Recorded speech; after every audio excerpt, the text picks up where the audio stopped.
And on today's show, we'll be talking about domestic violence and we'll be giving resources for help. Before the show starts, I want to give a 24-hour hotline for domestic violence, and the phone number is 415-924-6616.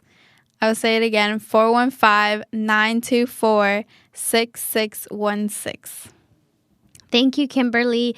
Yes, this is going to be a very interesting and very hard topic. Domestic violence is something that happens it can happen to anyone. So we're going to do our best, and we're going to try to inform you guys, and hopefully it can help you guys, you or a loved one that is currently going through domestic violence. And with that being said, I'm going to read a poem, and this poem is originally called Why She Stayed, and it's by Nikita Gill, but I'm gonna modify it a little bit, and it goes like this. They are a storm, and storms devastate, but every time they hurt you, you hold your breath. You bear the hurricane, repeating to yourself, one more chance, one more breath, just one more, and you'll fix them, until one day you can't hold your breath anymore, and you are half a stormy evening and one teary-stained night, 2 minutes and 5 seconds away from breaking down, and you realize you can't fix anyone until you fix yourself. And I chose this poem because I thought that it explained a little bit about someone who's experiencing domestic violence. It explained their perspective in some ways. A lot of people ask, well, why did you stay? Or how could you bear so much pain? As an outsider who doesn't go through domestic violence or who hasn't experienced that, we can be very easy to judge, saying, oh, you're not smart, or oh, you just love the pain. Yeah. But I think there's a whole story behind it. Yeah, I really like that poem. Yeah, I thought that was a very interesting poem. But thank you, and now I'm going to hand it off to Kimberly, who's going to give us more information. Okay, so I'm going to be talking about what is domestic violence. It is a violent or aggressive behavior within the home, typically involving the violent abuse of a spouse or partner. Domestic violence is the willful intimidation, physical assault, battery, sexual assault, and or other abusive behaviors as part of the systematic pattern of power and control perpetrated by one intimate partner against another. It includes physical violence, sexual violence, threats, economic and emotional / psychological abuse. The frequency and severity of domestic violence varies dramatically. And now I will be saying statistics that I found. And so on an average, nearly 20 people per minute are physically abused by a partner in the United States during 1 year. This equals to more than 10 million women and men. 1 in 4 women and 1 in 9 men experience severe intimate partner physical violence. Sorry. 1 in 3 women and 1 in 4 men have experienced some form of physical violence by a partner. This includes range of behaviors, slapping, shoving, or pushing, and in some cases might not be considered as domestic violence. 1 in 7 women and 1 in 25 men have been injured by an intimate partner. 1 in 10 women have been raped by an intimate partner, and 1 in 4 and 1 in 7 men have been victims of severe physical violence like beating, burning, strangling by an intimate partner in their lifetime. 1 in 7 women and 1 in 18 men have been stalked by an intimate partner during their lifetime to the point in which they felt very fearful or believed that they or someone close to them would be harmed or killed. On a typical day, there are more than 20,000 phone calls placed to domestic violence hotlines nationwide. The presence of a gun in a domestic violence situation increases the risk of homicide by 500%. Intimate partner violence accounts for 15% of all violent crimes. Women between the ages of 18 and 24 are most commonly abused by an intimate partner. 19% of domestic violence involves a weapon. Only 34% of people who are injured by an intimate partner receive medical care for their injuries. And that is the statistics that I have. And now I will be saying some warning signs I'm sorry. I meant to say a more common question asked, are men victims of domestic violence? And yes, they are. And I stated also that a lot of men, it's a little less likely than women, but it's still there. I like something while I was reading your notes. You said that you couldn't find data on men being, what was it? Men,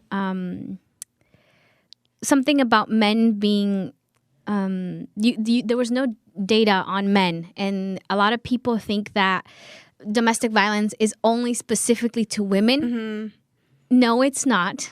It's more common in women. Yeah, however, men tend not to really state that because for a lot of men, or they think that it would be, in the eyes of society, they would look at them as weak or something like, how can you get hit or abused by a woman? Like it sounds to our common society, it sounds I feel like unrealistic. maybe it's like more than what this shows. Yeah, that's what I was going to say.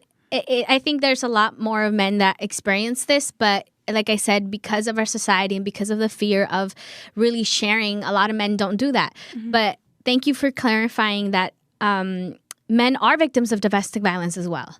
But continue on with the warning signs. Thank you. The warning signs are frequent injuries with an excuse of an accident. Like if you were to see your friend and she has like a bruise and she says like, oh, it was just an accident, like I just fell or something like that. And isolation from friends and family, depression, crying, low self-esteem, fear of their partner, the male or female, extreme jealousy of insecurity from partner, constant put-downs, or treating you like property, preventing you from doing things you want. And yeah, those are my signs. That's awesome. Well, thank you so much for sharing the frequently most common warning signs. And again, if you ask someone, or if, as an outsider, you see some of these warning signs, sometimes your friend or family might lie to you. Just keeping that in mind that they won't sometimes, because of fear, they won't really state, oh yeah, I got hurt by my partner or something. So I want to talk more about what is the mental trauma that a domestic abuse victim goes through.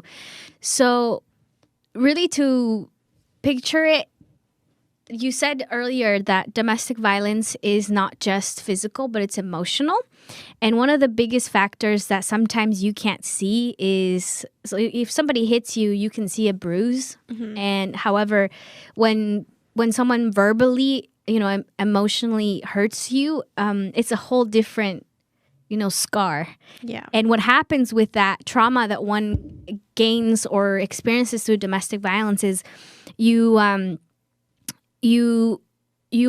emotionally, you can be emotionally unstable, meaning it's hard for you to love once you go through a domestic violence relationship.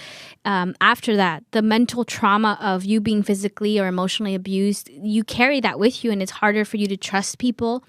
It's harder for you to love someone. It's harder for you to even give love to yourself because you went through this whole traumatic experience saying, if I had to go through this, it makes you feel less. So for people who are going through domestic abuse, it really does play a huge factor in their mental health. And it really sometimes it devalues, they make themselves devalue themselves, which is really hard. Personally, I've never been in a relationship with with that type of relationship, but in my family, it runs through that we've had a lot of domestic abuse in family members, and it's really hard for as an outsider. I see that mentally it does play a huge trauma. And as you grow older, you take that and carry with you, and it impacts how you react in situations and how you are on day to day. And another question, most frequently asked questions that we got is, why do victims sometimes return or stay with their abuser? And really, it's really hard to answer that question. And when you're not them. You're not them. Yes. But from what I've seen and what I try to understand is that sometimes it's due to believing, like in the poem said, you can fix someone, that you can help them. That's one. The other is not really valuing yourself as a person, meaning that you think that what you are experiencing, like you deserve it, which you don't. But when you don't have self-value, you think anybody can do anything to you, even though you see it's wrong. Like, you forgive us so much, but in reality, it shouldn't be that way. So, but here are statistically from what have been studied, the fear of harming. So a lot of people don't leave is because your partner can threaten you, saying, if you leave me, I will kill myself. If you leave me, I will die. So a person has that fear of saying, if I leave him or if I leave her, she's going to kill herself. That's one. They still love their partner and believe they will change. Same thing. You love that person, so it's hard for you to leave because it's not because you don't love them. Or they say, I'm going to change. Yeah, exactly. Yes, good point. The other one is their partner promised to change. Oh. A strong belief that marriage is for better or for worse. So sometimes we're set on the mindset that marriage, you have to, you stick through it out. But if one person, I've never heard of that. I mean, you know how traditionally they say divorce is like a bad thing. Traditionally, yeah. So the way I see it, as someone again who's a really strong believer that yes, marriage is beautiful, but when someone is giving effort and the other is not giving effort, it's really going to be really hard for you to be in a very loving relationship, because the other person's not giving you the same, it's not trying or doing their best to change or better their ways. So a lot of people stay in that marriage because they think, I have to stick with them because I have to. But I think there's a difference. Yeah. Thinking that abuse is their fault. That's one big thing, is like, oh, it's my fault that I caused that person to be angry. Later on we'll go into it, but in a relationship, when you do something wrong, your partner might say, oh, you made me do it because you acted this way. So then you think, as someone, they mentally manipulate you. Yeah, exactly. They mentally manipulate you, and you're like, oh, then it's my fault. So I can't leave, because if I leave, I know it was my fault, right? And then there's the staying for the children. This is a huge one, especially in my family. What I've seen is that a lot of the reasons why people stay is because they have kids. And when you have kids, you have that fear of, if I leave, how am I going to survive or feed my child, which is a big one. And one of the things my mom mentioned to me is that she experienced, she witnessed a lot of abuse in her family, domestic violence. And so she said that one of the biggest things growing up for her was, I don't want to be divorced because I never had a dad. Like, I lost my dad at a young age, so I don't want to give that to my kids. I know the feeling of not having a dad. So taking that in mind, I think that a lot of partners stay together even though they're going through so much stuff, but they don't want to be the reason why their kids don't have a dad that they can come to every day. Yeah, that's a huge thing. Lack of self-confidence, again, with the self-value, fear of isolation or loneliness. A lot of people fear being alone, that if somebody is not with them, nobody loves them. And so they choose to stay, or they don't see a way out of a relationship. Pressure from family, community, or church, and lack of means, job, money, transportation to survive on their own. So the belief that I can't survive without that person. So that's main things or more common things why couples stay in an abusive relationship. Because, again, sometimes it's because of norms, family, community, or church, and others because they think that they can't survive on their own, or they're doing it for someone else. For example, kids, right? And then one of the biggest questions that I wanted, as someone who comes from a different background, how does the economic affect domestic violence? So I didn't grow up, and my family didn't grow up in, the most richest, we weren't in the upper class. For my mom, she was, they were struggling to survive because my grandpa passed away. So she grew up being raised by her siblings and her mom. And that kind of brought the question, I connected a little bit with this question is, does your economic state cause you to be an abuser or cause you to be in a physical or in a relationship where you're abused? And it says here that although domestic violence is not caused by poverty or unemployment and economic issues, these factors may increase the risk of domestic violence. Women living in devastated neighborhoods are more than twice as likely to be the victims of intimate violence compared with women in more advanced neighborhoods. So it does play a huge factor. Again, connecting back to the, if I leave, how will I survive? We think sometimes in general, we think that we don't have the capability of surviving on our own, making our dreams come true. We think that we can't do that individually. Whether you're in an abusive relationship or not, that tends to go through our minds. Can I do it alone? Like, I'm alone, But truth is, to everyone who's watching, yes, you can. There are so many resources here in Marin County that can help you and support you if you're going through a relationship like with domestic violence. There are resources for you, and know that I know it's sometimes really hard to really believe it, but you can do a lot of things on your own. You need a circle of friends and family sometimes. You need to talk to someone you really trust. Yeah, but it's not impossible. People believe that, I can't. But yes, you can. It doesn't matter your skin color, your gender, what you believe. You can survive on your own.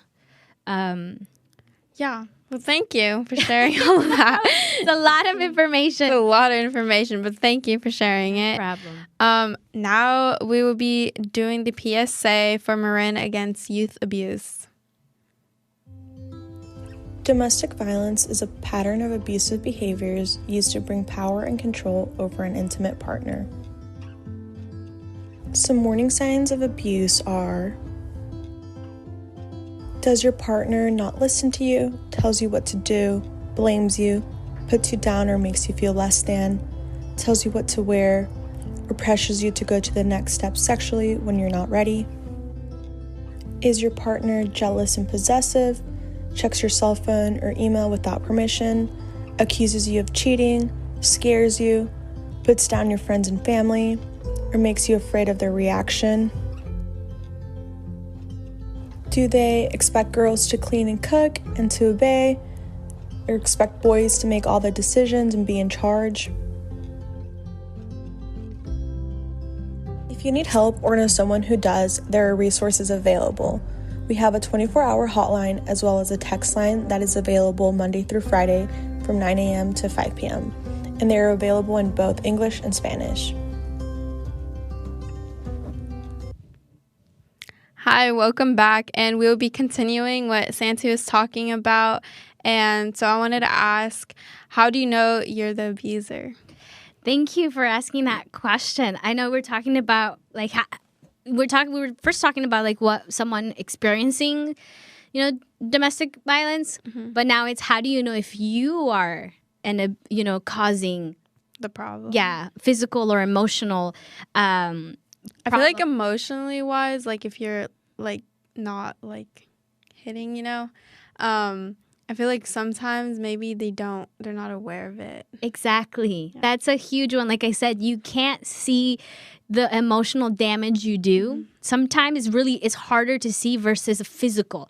Like if I were to get hurt, like I said, you can see the bruise, but if you say something and you mentally cause something in my head, you won't really see that unless you're really, carefully watching. So here are some things that abusers tend to have in common. They have an overwhelming need to control a partner based on fear of dominance, a need to feel in control and in charge in general, a history of low self-esteem, compensating for feelings of inadequacy, pronounced feelings of resentment by a partner, and a history of failed relationships or past personal failures in life. This to me is so key. The past personal failures in life. I wouldn't call it failures. I would call it trauma. A lot of people who tend to be abusers, it's because they weren't born that way. They had normally, what I was reading was that they've had to go through something that has caused them to be that way. In anything in your childhood, if something happened to you, it shapes who you become as a person. As it sounds kind of crazy, but if you, let's say you were emotionally abused, you witnessed domestic violence in your home, your mom hitting your dad or your dad hitting your mom, or any family member you saw growing up, there's a high chance that you will grow up being that because you saw that. It's like to you was normal, probably in your nature, right? So that tends to happen. So back to what I was saying is that personal traumas that have happened in your past or have happened to you, they play a big role in how you are and who you are and how you treat people. You are hypocritical of your partner. Your partner appears or afraid to share their thoughts and feelings with you. When you and your partner have an argument, you are never wrong, right? Right? So you can think to yourself, if you and I have an argument and I'm always right, like you say, pay attention to. Yeah. You use a silent treatment as a weapon or form of punishment. You use things your partner told you in confidence against them at a later time. You make mean-spirited jokes, that are hurtful to your partner. Your partner seems anxious or nervous around you. Your partner cannot make a decision without your input either because they believe you will be upset or because you have told them that they are not allowed to. So, oh wow! Now that you're reading these, I'm like hearing these, and like I actually did not know that these were like abusive things. I mean, you just gotta you got to like. I think there's always like. You have to really see how your partner is around you and how you are to be able to see those. For example, one of the things is that a lot of things that I've seen is the silent treatment. Yeah, I was gonna say that. Like if you use that as a weapon, meaning I'm not gonna talk to them until they apologize. For example, one thing about me, I can put myself an example, is if you give me the silent treatment, the whole day I'm thinking, what did I do wrong? Yeah. How can I fix this? That's how I would feel the same way, yeah. Yeah. And then there's another one here that I read that it says that if your partner, if you told your partner things in confidence and they use them against you later, meaning, let's say I tell you a secret, something very personal, and then, we get in an argument and you say, if you do that, I'm going to reveal this. Right. What is the word? There's a word for it. I don't know. But you see, that would be a key thing because it's like, and I would listen to you because I don't want you to share the personal thing I told you. And the last thing is the let me see when you are never wrong, right? Something that if we're in an argument and I'm like, no, this is the right way, this isn't, and you don't see other views for your partner, it's like a red flag as well.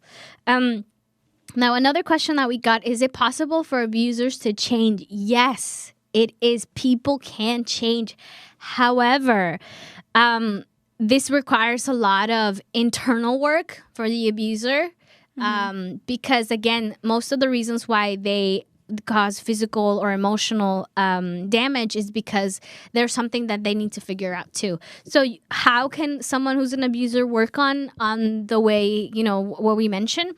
There's always therapy. There's always, talking to someone, explaining why you see it that way or that. So I think there is room for change and improvement and growth in an abuser.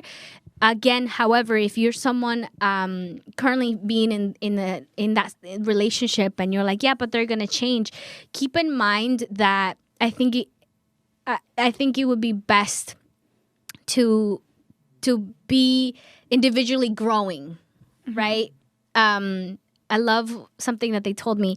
How do you expect to give love when you don't have love for yourself? Right? Mm-hmm. So as someone who is going, maybe who you might analyze yourself and be like, wow, I didn't notice that I caused someone that much damage or emotional pain. There's that opportunity for someone to be, okay, I'm going to work on myself, learn to love myself so I can love and love the person the way they deserve to be loved, right? So there is room for change. But like I said, you have to be very careful if you're in a relationship with abuse, because you can't say, oh, they're going to change and still experience all of that, right? You get what I'm saying? Yeah. Okay. What happens if your family member is abusing your loved ones? How can you get help emotionally? I was gonna say Go ahead. I'm gonna ask you that question. But my response was to if like the victim is telling you something, like if I'm the victim and I'm telling you something, like I would want to feel supported and encouraged. So then maybe the victim feels stronger and more able to make their own decisions in the relationship. So they're able to like say like, I had enough of this, and like walk away from the abuser. And if they feel judged or criticized, they could be afraid to tell anyone else about the abuse or get help. So make sure if a loved one or someone is telling you that they feel abused or in any way, make sure you are very supported because you want them to get help. Yeah. And we did a poll on Instagram, and one of the questions that you guys asked was, what do you do if your family member if you see your loved ones being, physically abused and you need to get out of the house and you leave the house, where do you go to sleep, right? Where do you go? So there's for Marin and County, there is the Center for Domestic Peace.org. You guys can go in there and search up so many resources for you guys. And you can also see the PSA that we had was from Maya. They are for youth. Maya's for youth against domestic violence. You can get resources there. So for emergency shelter, this is the number or hotline you can call. And you can get an appointment, I believe. And it's 415-924-6616.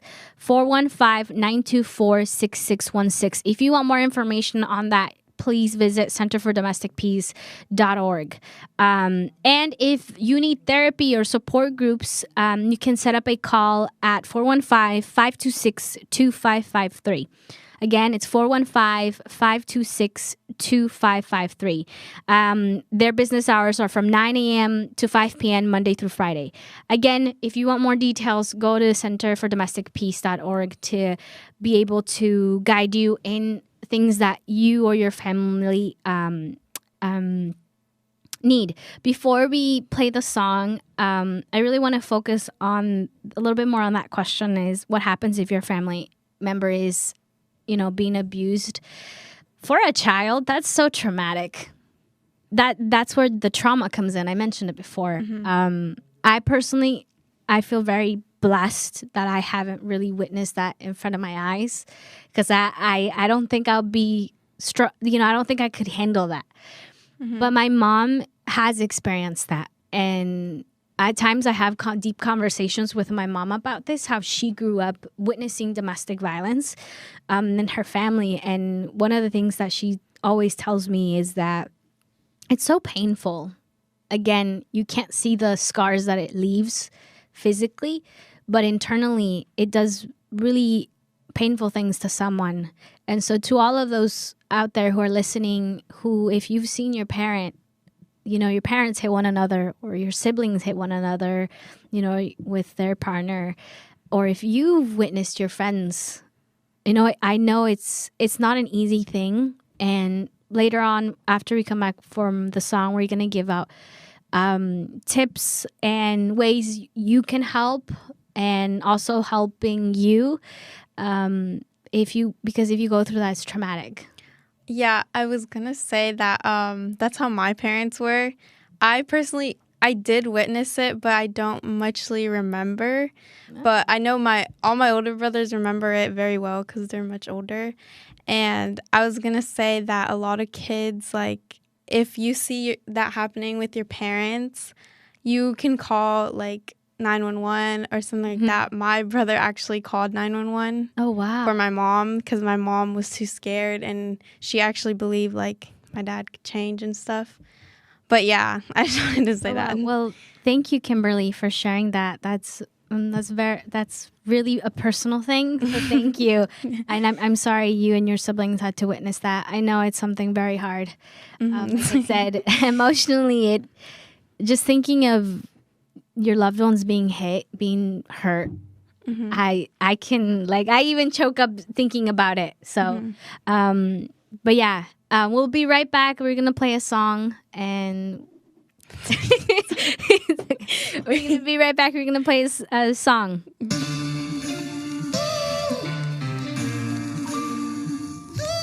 This society try to crush my spirit, but my chicano so don't fall. I'm 100 with it. Mi gente dice al 100, puro pa' adelante. Pa' atrás a más, que eso ocurre en vivo ya verás. Vamos, vamos, pa' adelante. Vamos, vamos, pa' adelante. Vamos, vamos, pa' adelante. Vamos, vamos, yeah. So who's the victor? You Roman silver, the 30 coins of Judas. I'm Aztec gold, abundance of wealth that we've never told. I'm the mind alliance, youngest defiance, storm of stars, know the science. Duality of the serpent, don't misinterpret. I'm fine wisdom, age in the temple of the serpent. I'm the flaminess of what chorus poems, wisdom that hits the soul. Nobility, we still look forward to these hard to fight every day. We born to prove victory, not to feign decay. I'm good at chop princess, anything on her horse, ready for war. We don't die, we regenerate. Victory, our fate. On a cool breeze, I move with ease. My intellect stays strapped. I embrace my heritage, the brown, white, and the black. I got my mind on my studies, and my studies on my mind, ready to hit back with facts. Blackjack. So what's the meaning? Historical victory from the beginning.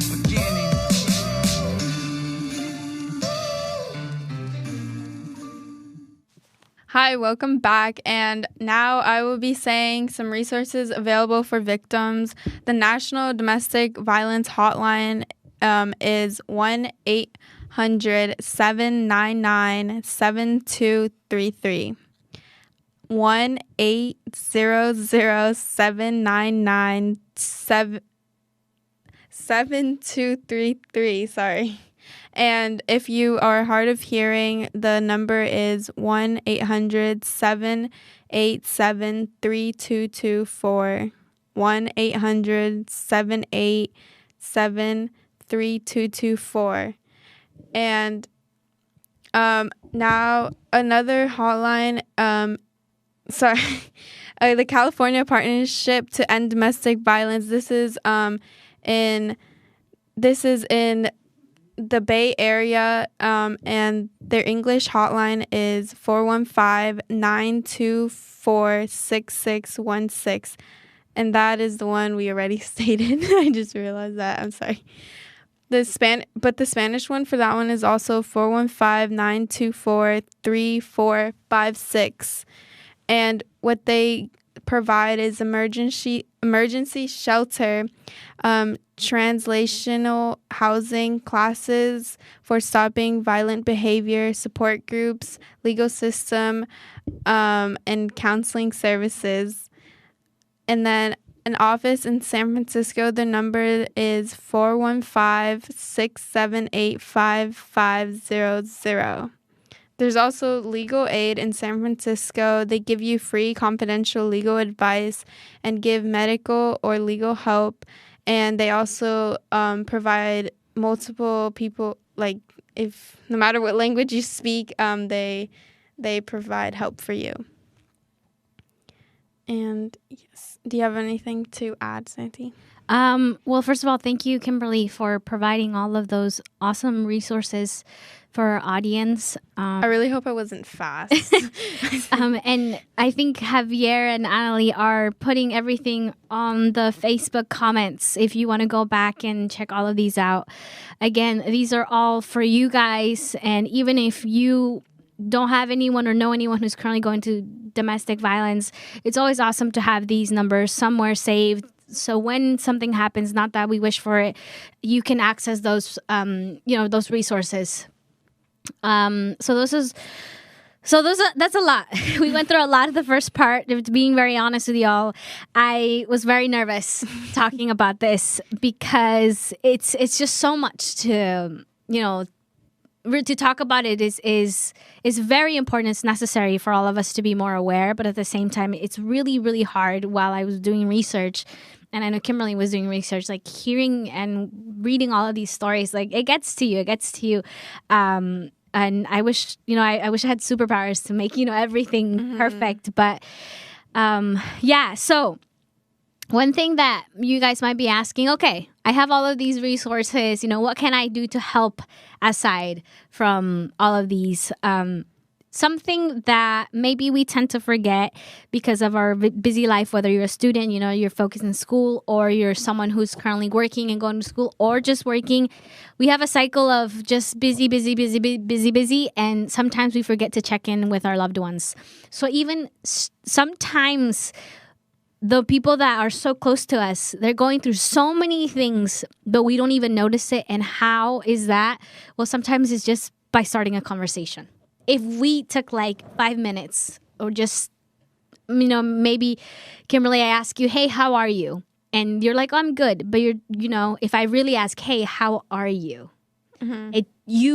It changes. Yeah. Because I really want to know how you're doing, right? Is it I'm good, bad, or I'm good? It's like different. Like, how some people just text you like, oh, how you're doing? And you're like, good. And you're like, how about you? And they're like, good. It's like more than that. Yeah. And you have to ask. I recently had a friendship where we have an awesome friendship, and I wasn't aware of what he was mentally going through. And I asked him, how are you? And well, in Spanish, I asked him, ¿Cómo estás? And he's like, bien. And I was like, bien, bien mal, good, bad. And then when I asked that, he broke down in front of me. And I was like, whoa. And I realized the power of starting a conversation and actually caring for someone. And, my friend broke down in front of me and started explaining so many things. And as a person, here, what do you do, right? Once you start a conversation, that's step one. What do? Do you tell the person, leave him, leave her, get out of there? What are you doing?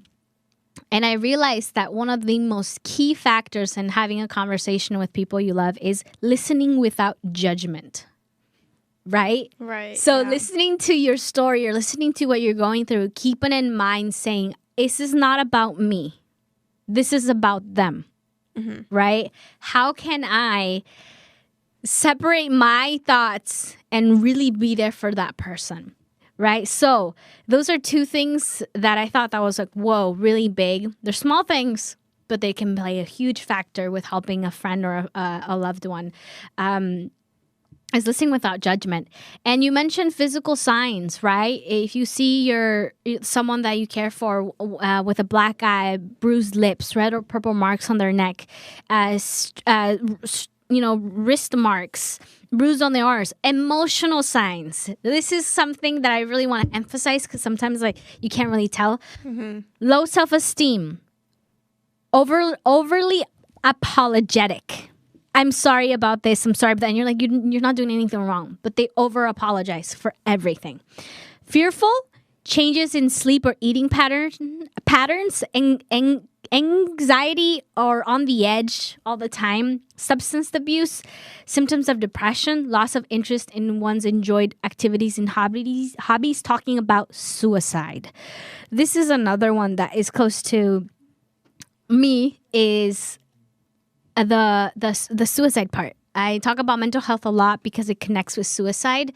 But part of mental health is also sometimes the relationships you're in. This doesn't have to be necessarily emotional abuse, doesn't necessarily have to be with an intimate partner. It can be from a parent, from a sibling, from a friend, and they can make you feel all of these. So like I said, emotional signs of abuse is a little bit harder, but if we educate ourselves, we can be aware for ourselves and for others how we can prevent that. Behavioral signs, becoming withdrawal or distant, canceling appointments or meetings at the last minute, being late often, excessive privacy concerns in their personal life, isolating themselves from friends and family. Those are a lot of things, right? Do you want to add anything before I go with the safety plan? No, you could go ahead. Okay. So those are some signs, right? It's a lot. And now we're going to, the one thing that you can do with your loved one once you have a conversation and if they let, if they let you in on what's going on, you can come up with a help form of a safety plan. So some of those the safety plan can be you giving them the numbers, the websites that they can search up all of these information, or it can be you telling them, what do you think if you come to my place, right? Or what can I do, right? And so you guys both sit down and you guys can come up with a safety plan, making sure that she's safe, right? Or she is safe. Because when making a safety plan, sometimes you never know what the abuser is capable of, right? Mm-hmm. So keeping that in mind, what's safe for them. Here are some big don'ts that you shouldn't do, right? Which is bash the abuser. Focus on the behavior, not the personality, right? You focus on the behavior, not the personality. Blame the victim. That's what the abuser what does that mean? Focus on the behavior, not the personality. So I'm guessing what this one means is what their actions versus words, right? If the abuser says, okay, let me think of an example. So if I if I see someone being yanked, right, and I'm like, why did you yank her? So, I had to go quick, right? So you're seeing the behavior and not the personality. So it's more like what you say versus your actions. Oh, right? okay, yeah. So don't blame the victim, because that's what the abuser does. Underestimate the potential danger for the victim and yourself. This is what I mean about the safety plan.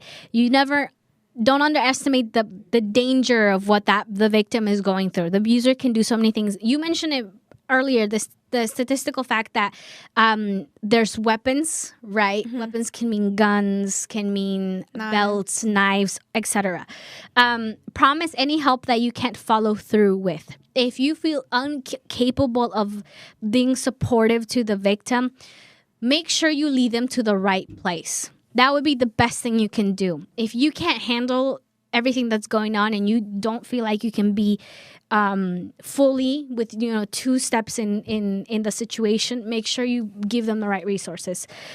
Give conditional support, right? Yes, okay. Do anything that might provoke the abuser, pressure the victim, give up if they're not willing to open up at first, be patient. Do not do anything to make it more difficult for the victim. Give up is a huge one for me. Is sometimes a lot of people say, well, that person doesn't seem to care, I'm not going to care. Mm-hmm. Right? And I totally understand. For them, it's hard to yeah. You need to put yourself in their shoes. Because saying stuff like that is not easy at all. Yeah. So. And as well as for the outsiders, I know it's frustrating to see someone like, you can just leave. You can just get out of there. Why are you staying all of that? But knowing that it's really hard for people and understanding that and being patient and making sure you're there, right? However, there is a difference when... Do you want to read this one? You kind of mentioned the police part, where you can read this one. Okay. Police, if you know that the violence is actively occurring, call 911 immediately. If you hear or see physical abuse taking place, call the police. The police are the most effective way to remove the immediate danger to the victim and their children.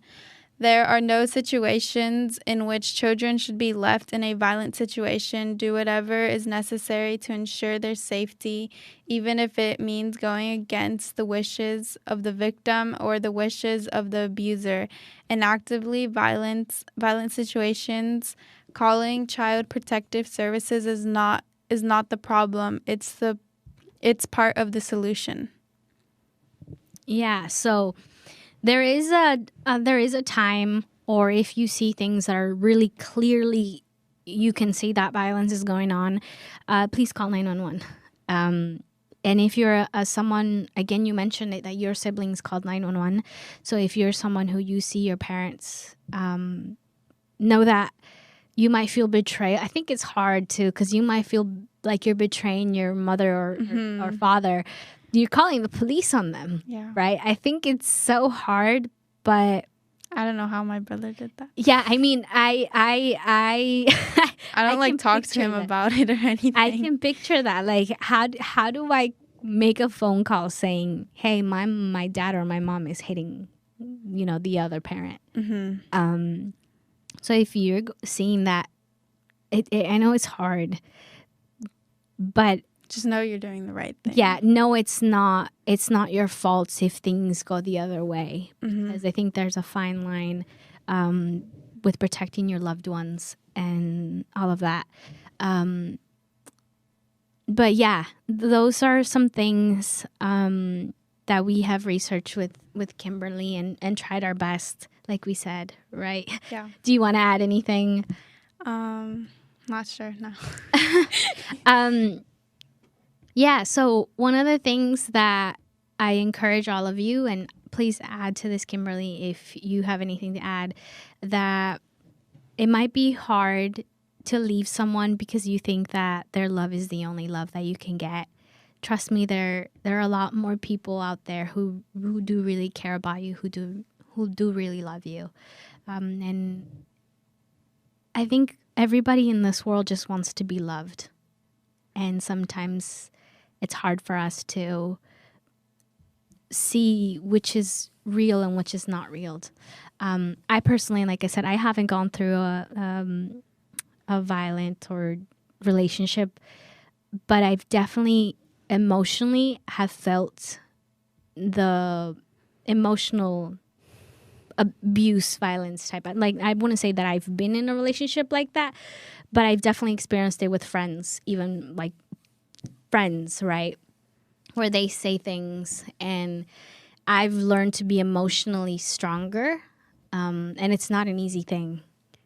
Are you saying like your friends? Yeah, so part of emotional abuse, it doesn't necessarily mean being with an intimate partner. It can be like your best friend.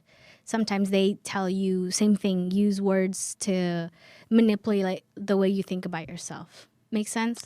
Oh, yeah. Yeah, I so didn't really think that was... Yeah, so like I said, I've never been in an intimate relationship where I've experienced this. I've seen people go through stuff like that. Emotionally, I've just, like I said, emotionally, have felt that, that feeling or people making me feel less. But I can say that I've learned to be emotionally stronger, which is something that you guys all can do. And again, talk to someone, reach out to someone who can help you in what you're going through. Right? Yeah. Sorry. We have a couple more minutes. If you guys have any questions, please leave them on the Facebook comments we're reading. I know someone commented on here, and your name is Jonathan. Hi, Jonathan. Thank you for watching. If you guys have any other questions, please leave it on the comments below. And yeah. I feel like we've gone over a lot. We've gone through a lot of things. But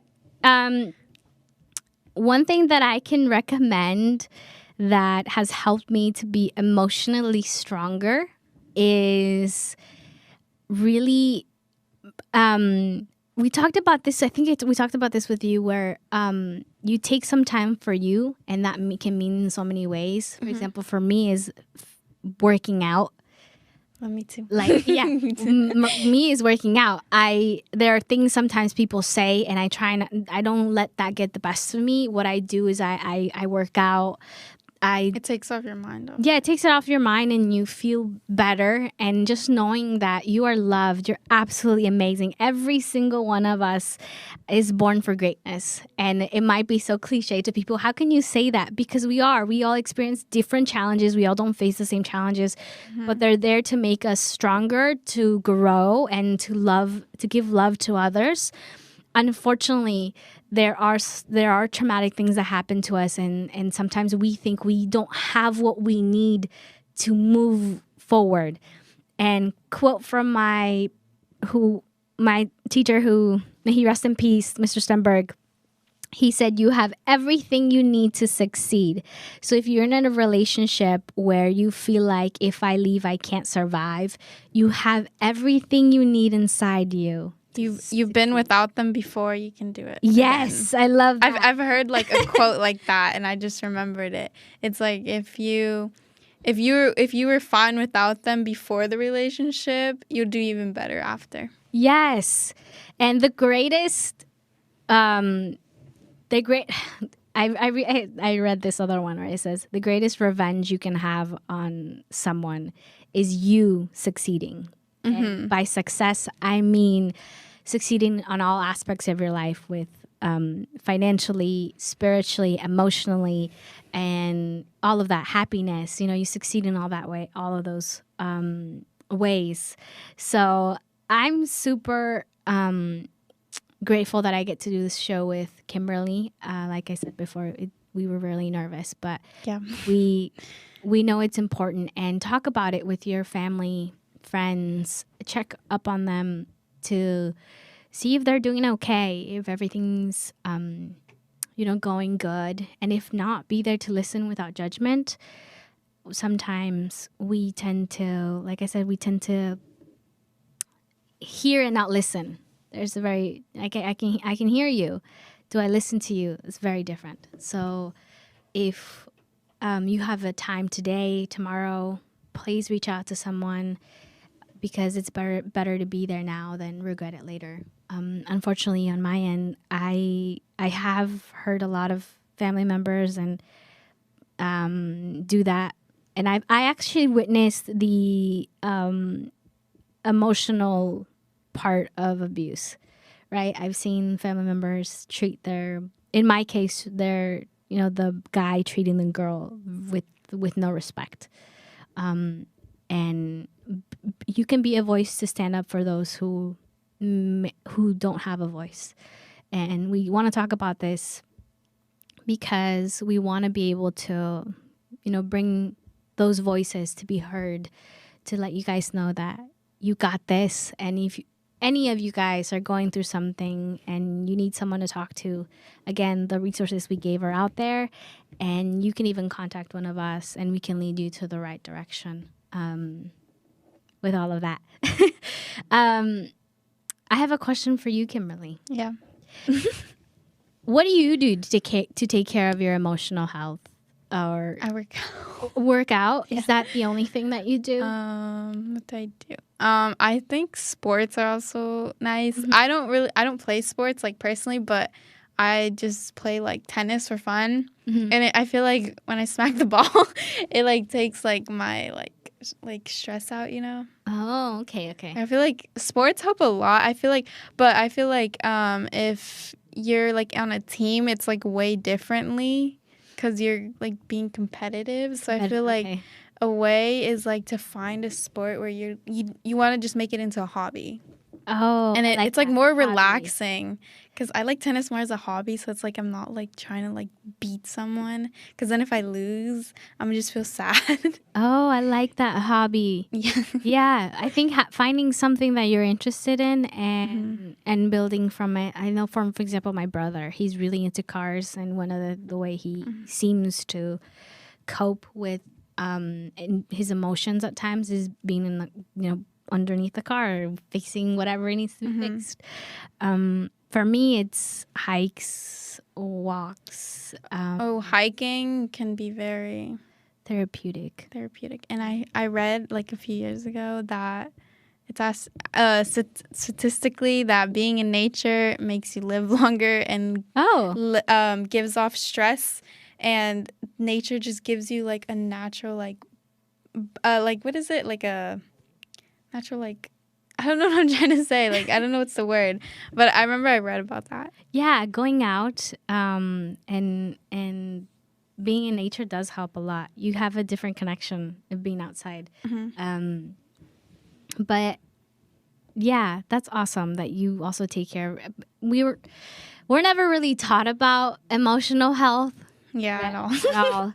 So it's hard for us. If I've mentioned to a lot of people that, how is your emotional health, or how do you feel emotionally, and to them it's really weird. Like, why do you ask me that? And I'm like, I'm not trying to offend you. I'm just trying to understand, because like I said with my friend, when I asked that question, he broke down emotionally with me, and that's emotional health, right?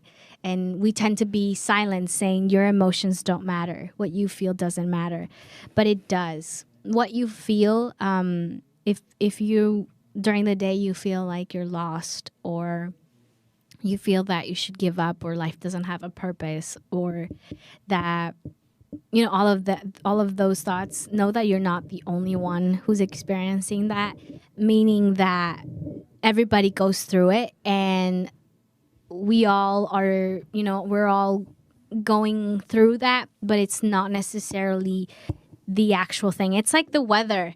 I think that's how I picture our emotions. It can be sunny, and then all of a sudden cloudy, and then all of a sudden rainy. And Oh, wow. Yeah. That's how I picture emotions.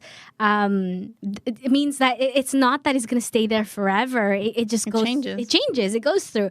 You go through phases. And just learning how to emotionally cope, emotionally learn your emotions will help you, not just personally, but the way your relationship with others. So if you're someone who's the abuser, if you learn to see your emotions, it's going to be easier or better your relationship with other people. Mm-hmm. And if you're with someone who's low self-esteem, or someone with who doesn't seem to feel like they're valuable, once you realize your emotional health, your mental health, you start realizing that, oh, that's not true. Mm-hmm. Right? That's not true. I'm worth so much, and I'm beyond grateful. You're beyond what you expect, and that plays a huge role in, again, how you treat yourself, your relationship with yourself, and your relationship with your others. Once you fill your cup with love and good stuff, you're able to give that to other people. Right? Yeah. Yes. Sorry. Yeah, no, yes. Right. But yeah, thank you so much for listening. Thank you so much for sharing. You shared a lot. No problem. I try to share what I've learned and experienced. If I'm being very honest with you, I've gone through a lot of emotional things through the years that I've been here, and the greatest thing that I can do for someone is really share all of that. Share my experiences. I love that. Yeah, I think that's the best way I can. I don't have all the money in the world. Be like, oh, here, take this, right? But I think the way that I can help my community, the youth, is just sharing what I've went through, so you guys can, take what you need and leave what you don't need, and leave it there. But take what you need, so it can help you and support you in any way. But on my part, I just want to say that you are loved. You're one of a kind. You're amazing. And if nobody has said it to you today, I love you. I know it sounds crazy coming from, oh, you don't even know me, but really, I do love you. And I'm sending my energy to all of you guys. So thank you so much for watching. We're really excited to be here and be a voice for those who might seem that they don't have a voice. So thank you. And I'm going to hand it off to Kimberly, who's going to end the show. I was just going to say that don't be scared to ask for help. There are always people there to support you and love you, and you are not alone in anything. And thank you guys so much for listening to today's show. And yeah, thank you. Bye.